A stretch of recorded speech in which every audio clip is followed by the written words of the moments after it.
Hi guys, welcome to Bible Breakdown. We are doing 1 Samuel chapter 1. Also, if you guys hear snoring, it's the dog. I'm sorry. So there's this man called Elkanah, and he lived in the hill country of Ephraim. It mentions that he has two wives. I'm sorry about the glare. I'm gonna try. Okay. It mentions that he has two wives, one named Hannah and one named Peninnah. Hannah is the first wife, and she is a woman that cannot conceive, but Peninnah, she is the second wife, and she has many children. So every year they go to this place called Shiloh, and they just sacrifice and worship to the Lord. Verse 3 says, this man would go up from his town every year to worship and to sacrifice to the Lord of armies at Shiloh, where Eli's two sons, not sure how to say their names, sorry, were the Lord's priests. So every year when they go and sacrifice these animals, Elkanah would give a portion of his meat to Peninnah and her children, but then he would give double the portions to Hannah because he liked her more. Even though Hannah couldn't have his children, he still blessed her with double the portions, and Peninnah would taunt her. Isn't that rude?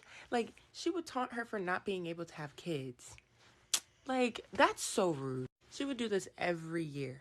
Like, imagine every year you're getting taunted by your husband's other wife because she can have kids and you can't, and you're just like, sorry, like, I don't know what to do here. Because of this, Hannah would be crying and she did not eat. So verse 8 says, Hannah, why are you crying? Her husband Elkanah would ask. Why won't you eat? Why are you troubled? Am I not better to you than 10 sons? So he's basically like, why does that matter? Like, aren't I the prize here? But it's also like, that's your wife. Like, she wants to give you kids and she can't. And your other wife is making her feel bad about it. Like, it's not her fault. So this one time after everybody ate and drank, Hannah got up and she went to the Lord's temple. They also mentioned that the priest Eli was sitting on a chair by the doorpost of the temple.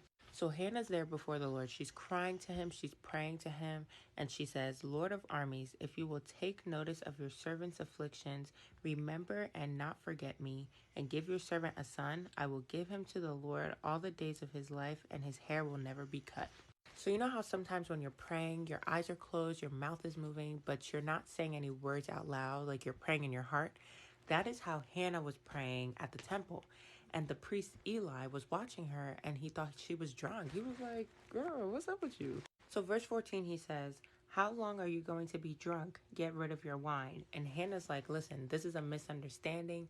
I'm a woman with a broken heart. I have not drinking any wine, any beer. Like, I'm sober. It's not what you think it is. She says to him, I've been pouring out my heart before the Lord. Don't think of me as a wicked woman. I've been praying from the depths of my anguish and resentment. So Eli's like, oh, my bad. Go on with what you're doing. Like, I hope the Lord answers your requests. And then Hannah says to him, may your servant find favor with you. And then she got up and left and went to eat. So the next morning, Elkanah and Hannah, they went to go worship the Lord.